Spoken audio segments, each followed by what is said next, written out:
இரத்தமாக மாறினதற்கு அடையாளமாக மோசேயை பார்வோனுக்கு முன்பதாக தண்ணீரை இரத்தமாக மாற்ற சொல்கிறார். இரண்டாவதாக மாற்ற வருகிறவர் நானே அவர் என்று சொல்லி கச்சாடியில் தண்ணீரை திராட்சைரசமாக இரத்தமாக மாற்றினார். வேதம் சொல்லுகிறது, என் அருமையான தேவனுடைய ஜனமே, முதலிலே எகிப்திலே தண்ணீர் ரத்தமாக மாறின போது அது குடிக்க கூடாதிருந்தது என்று வேதம் சொல்லுகிறது, அதை பருக கூடாதிருந்தது என்று வேதம் சொல்லுகிறது. ஆனால் என் கிறிஸ்துவின் ரத்தம் தண்ணீர் ஜலமாக மாறின போதோ அது அதிக சுவையுள்ள திராட்சை ரசமாக பருகுவதற்கு ஏதுவாக மாறினது என்று வேதம் சொல்லுகிறது. அல்லேலூயா, அல்லேலூயா. அப்பொழுது என்றால் மறுபடியும் கற்சாடிக்குள் தண்ணீரை நிரப்ப தேவன் ஆவல் கொண்டார். அல்லேலூயா. என் சுவிசேஷத்திற்கு நான் வந்து விட்டேன். அப்படி மண்களை எடுத்தார். இப்பொழுதுதான் பிதா சொல்லுகிறார், யார் என் காரியமாய் போவான்? யார் என் காரியமாய் போவான்? எதற்காக? மண்ணை எடுப்பதற்காக.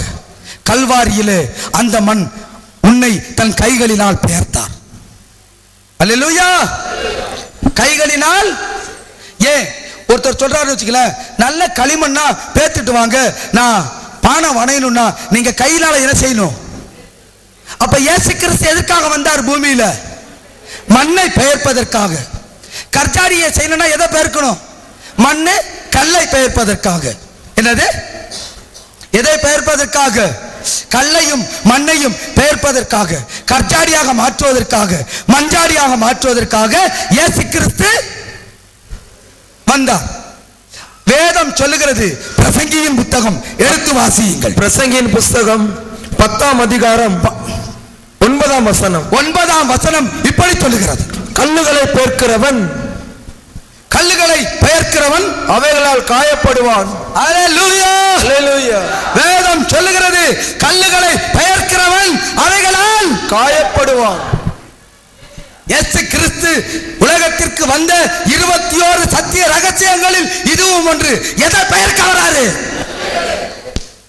அல்லேலூயா. கல்லுகளை பெயர்க்க. எதற்காக? கற்சாடியாக உருவாக்குவதற்காக. எதற்காக? கற்சாடிகளில் தண்ணீரை நிரப்புவதற்காக. எதற்காக? தண்ணீர் திராட்சரசமாய் மாறுவதற்காக. எதற்காக? திராட்சரசம் பரிமாறப்படுவதற்காக. எதற்காக? மறுபடியும் இஸ்ரவேல் அதை கண்டு ரட்சிப்படைவதற்காக. எதற்காக? விழுந்து போன தாவீதின் கூடாரம் மறுபடியும் எழுதி கட்டுவதற்காக.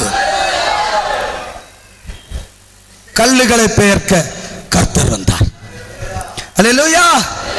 கற்சாடியை செதுக்குவதற்கு, மண்ணினால் பிசைந்து உருவாக்குவதற்கு. அதுதான் வேதம் சொல்லுகிறது. அரிய உண்மைகளை சொல்லுகிறேன், அரிய உண்மைகளை.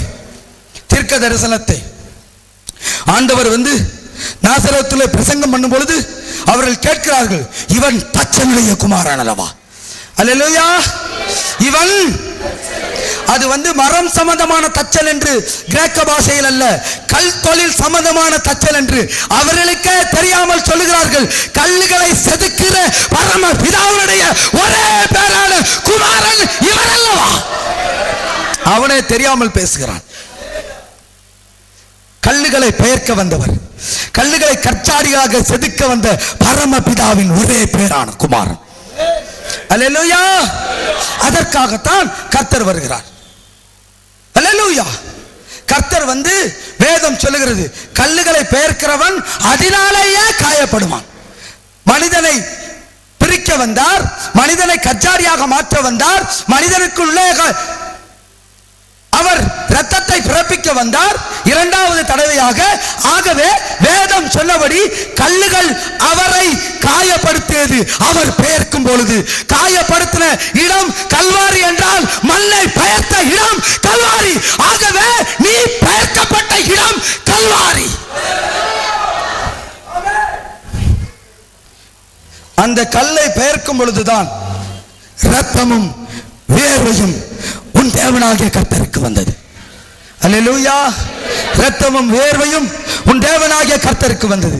கல்லுகளை பெயர்க்கிறவன் அதனால் காயப்படுவான். கர்த்தர் கல்லை பிளந்து விட்டார்.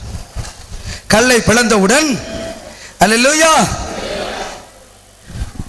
இப்பொழுது கல்லுகளை பார்த்து கேட்க சொல்லுகிறார். கல்லுக்குள்ளே, கற்ஜாடிக்குள்ளே, மண்ணுக்குள்ளே என்ன வேண்டும்? ஜலம் வேண்டும். அல்லேலூயா. என்ன வேண்டும்? ஜலம் வேண்டும். அல்லேலூயா. என்ன வேண்டும்? ஜலம் வேண்டும். இயேசு கல்லுகளை பெயர்த்து விட்டார். கல்லுகளை பெயர்த்து காட்டுகிறார். அல்லேலூயா. நல்லா கவனிங்க, இங்க வாங்க.